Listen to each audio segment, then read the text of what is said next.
So we're looking for stimulus for the Nigeria's equities market as the government continue to ramp up strategies around the debt market. Robert Toronto, the head of research at Afrinvest. The government, this administration keeps spending over the last 3 years and keeps saying, look, we're spending more on capital votes and the current expenditure, we're meeting them up to date. But the administration seems to be a little bit cold feet when it comes to sale of assets and privatization. And the markets really need those two, don't they? Yeah, the market needs it, especially given the fact that it's a known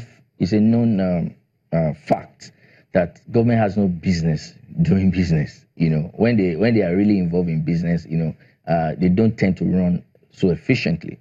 You know, and you must credit government, because government must be seen as a continuum for the privatization of the power asset. You know that was supposed to improve the efficiency in that sector, even though we have some of the issues that actually brought about. You know, perhaps if we privatize the government shares, 35% in discos, 43% in, or 45% in Gencos, maybe.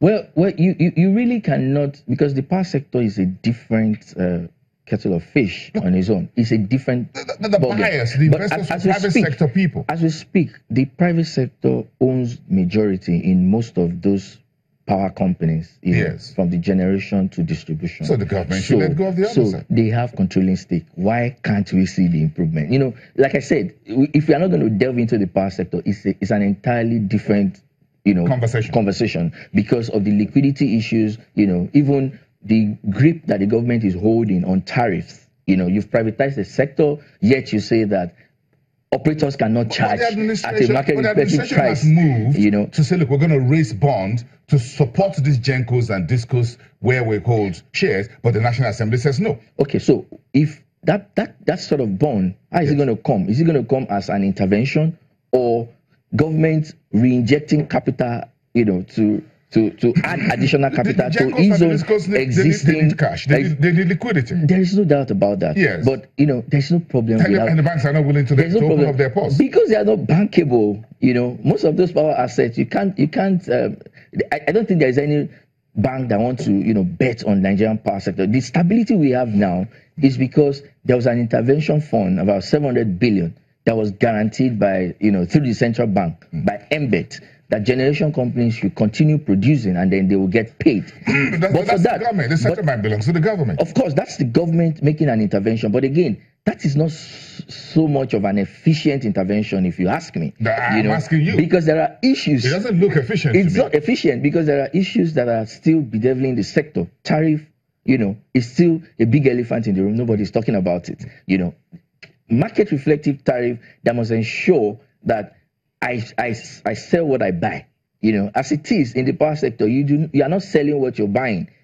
Because more or less there's this sort of subsidy. Hanging in there. Exactly. Mito 2 should have been. Should have come in after the initial hike in tariff that we saw in 2016. But that is not happening.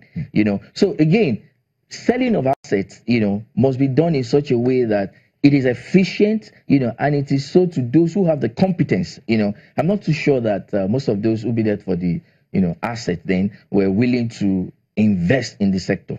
Metering is a major problem that if you solve in the power sector, you are very close to, getting the entire problem solved. One of the areas the government has also been talking and trying to push in a lot of interventions is the medium and small enterprises. And again, if you look at the ASM side of the stock exchange, for example, where we all thought that if we reduce the rules of engagement, we'll be able to get more indigenous medium and small enterprises to list. But that doesn't look like happening. It's unfortunate because, that SM was, set up by the NSC. That was in 2013, for small and mid-sized companies, for them to be able to raise critical long-term capital, necessary for their business. As we speak today, there are about 10 companies, that make up that index, the SM index on the exchange, and these companies, sum together, is around 9.1 billion market cap.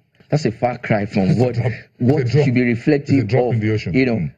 Think about it. Small and medium scale, micro, small and medium scale enterprises, they contribute a lot to the economy. UNDP projects that around 57% of Nigeria's GDP is from the informal sector, more or less.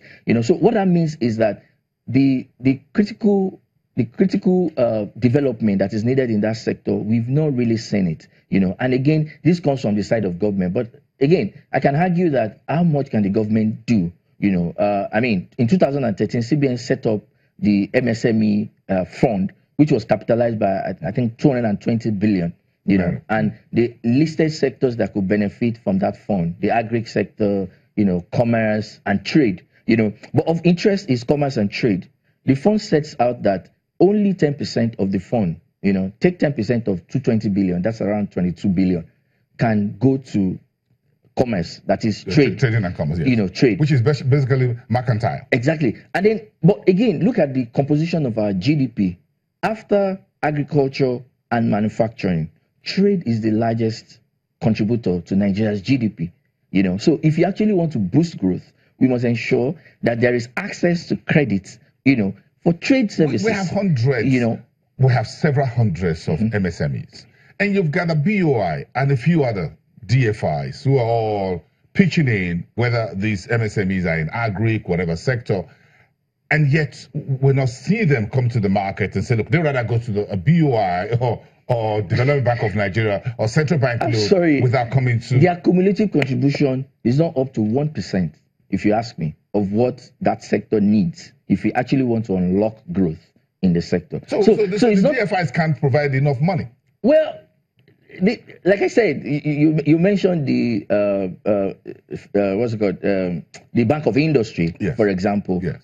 What's the capital base of the Bank of Industry? I don't have the figure for now, but I doubt that it's up to 100 billion.